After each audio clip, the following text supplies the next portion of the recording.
J'ai été Premier ministre d'un grand pays, c'est une charge très lourde, très difficile. Mais j'ai eu de l'exaltation à la faire. Et ce double plaisir, la paix en Nouvelle-Calédonie, l'allocation du RMI, des bonheurs énormes. Je n'ai pas beaucoup dans le métier politique de collègues qui ont eu autant de chance de pouvoir faire des choses qui sont de grandes choses, au fond. Et puis, au bout de 3 ans à peine, 3 ans et 5 jours, ma démission m'a été demandée. C'était un malheur, une circonstance terrible. Mon expérience n'est que française, mais elle vaut pour bien d'autres pays. Est-ce qu'elle m'autorise à donner des conseils? Je ne suis pas sûr. Ce que j'ai appris, en tout cas, c'est que les bonnes choses sont lentes à naître. Mon conseil, c'est n'écoutez jamais. Ne donnez pas trop d'importance à ceux qui ne parlent que du court terme, du jour qui vient, de l'événement qui passe, et qui ne s'occupent pas de la semaine suivante. Or, dans les désorganisations de notre société tout entière, ça vaut pour le monde entier, mais encore plus partout où c'est libre. Notre société aujourd'hui ne sait communiquer avec elle-même que par l'intermédiaire de la télévision, de la radio, de la presse écrite.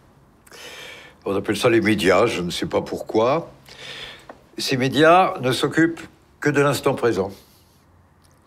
Ils interdisent de penser à long terme. Ou planter un arbre. C'est pas la peine de tirer dessus pour qu'il pousse plus vite. Il lui faut le temps. Vous avez besoin que cet arbre pousse. S'il n'y a pas le temps, il n'aura pas à pousser. On n'y peut rien. Le politique est comme ça. Quand il fait de bonnes réformes,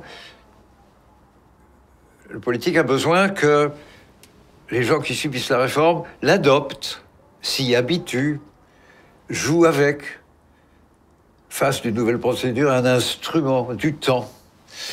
Quiconque ne donne pas le temps au temps se trompe. Mais les médias pèsent si fort au nom de l'instant, du moment, du lendemain, de la campagne électorale qui suit, c'est toujours trop court. Cela se trompe gravement. Ils font une fonte contre l'humanité que de ne pas respecter le temps long. Moi, je ne suis pas philosophe et j'ai passé ma vie à ne pas m'encombrer de choses aussi compliquées. Mais nous sommes la vie. Le sens de la vie, c'est le respect qu'on lui porte. Et ce qu'on est en train de comprendre en plus, après 5000 ans d'histoire pendant lesquels toutes ces questions n'étaient liées qu'à la vie des hommes, de l'humanité. Ce qui se passe en ce moment, c'est que l'humanité est en train de découvrir que la vie est une, végétale, animale, humaine. Et que tout ça est solidaire. Et qu'il n'y a qu'une vie.